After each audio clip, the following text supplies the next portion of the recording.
para sa mahal kong Ama. Sa mundo ng aking ginagalawan, nakita ko kung gaano ka nasiyahan. Ang saya nating pinagmasdan kung ako'y iyong nasilayan kung dumating man. Hanggang dumating na yung araw na di natin inaasahan. Sa edad na 40 ang isinugo ng iyong buhay.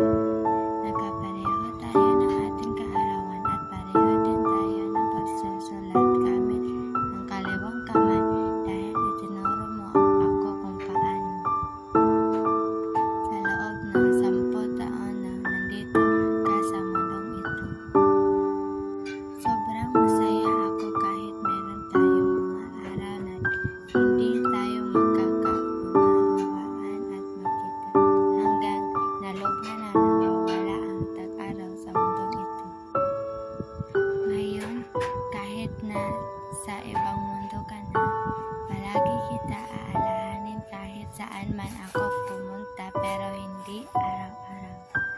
Pero hindi ko kalimutan ang mga alala natin noong bata pa ako. Dahil para sa akin,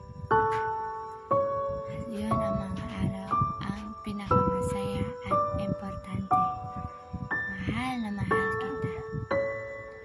Maraming salamat sa lahat sa pag-aaruga at pagmamahal sa akin, Ama.